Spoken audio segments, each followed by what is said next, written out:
మీకే తెలుస్తుంది ఆ రోజు రిజల్ట్.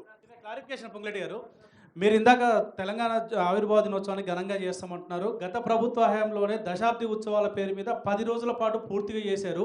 ఇప్పుడు మీరు ఏ ఏ 10 చేస్తారా? 11 చేస్తారా? 9 ఎట్లా చేస్తారు?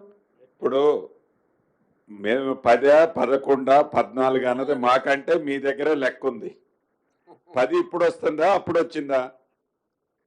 రాష్ట్రాన్ని తెచ్చింది కూడా అదే స్టైల్లో, నేను తెచ్చిందని చెప్పిన స్టైల్ అదే, 10 చేసిన స్టైల్ కూడా అదే. దాని గురించి ఎక్కువ నేను మాట్లాడిన కానీ ఇందాక ఒక మిత్రుడు అడిగినట్లు ఈ డ్యామ్ కు సంబంధించిన ఎక్స్పెండిచర్ సంస్థలతో చేస్తుందా ప్రభుత్వం చేస్తుందా అన్నది. సంస్థలతోనే అది చేయటం సర్వసాధారణం. దాంట్లో ప్రభుత్వము ప్రత్యేకంగా సంస్థలే చేస్తుందని నొక్కి చెప్పాల్సిన అవసరం లేదు, సంస్థలే చేస్తాయి.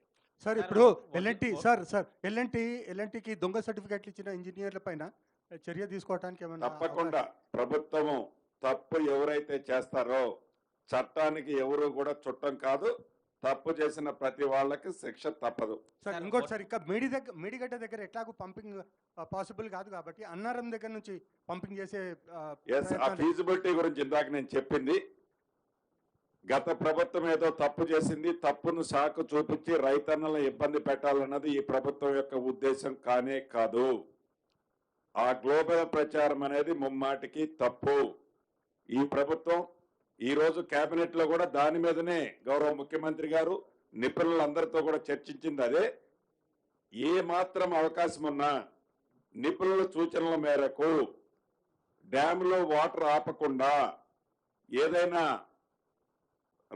రాక్ఫిల్ డ్యామ్ లాంటి చిన్నది ఒకటి ఏర్పాటు చేసి వాటి ద్వారా ఏమైనా లిఫ్ట్ చేయగలుగుతామో సాధ్యాసాధ్యాలు పరిశీలించమని గౌరవ ముఖ్యమంత్రి గారు అధికారులను ఆదేశించడం జరిగింది. రైతులను ఆదుకోవాలన్నది ఈ ప్రభుత్వం యొక్క ముఖ్య ఉద్దేశము.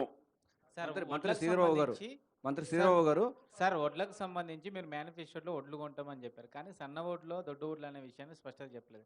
కానీ ఇప్పుడు సన్న వడ్లకే ఇస్తామంటే దొడ్లు వడ్లు సంబంధించి వాళ్ళు రైతులకి ఏం చేస్తారు? గత ప్రభుత్వం చేసినట్టు తప్పుల మీద తప్పులు చేసుకునే ఉద్దేశము ఈ ఇందిరమ్మ ప్రభుత్వంలో లేదు. తప్పకుండా ఇచ్చిన మాట నెరవేర్చేది ఇందిరమ్మ ప్రభుత్వం యొక్క లక్ష్యం. విడతల వారీగా అన్ని చేసి చూపిస్తుంది ఈ ప్రభుత్వం. ఇదైనా ఈ ప్రభుత్వం చేస్తుంది.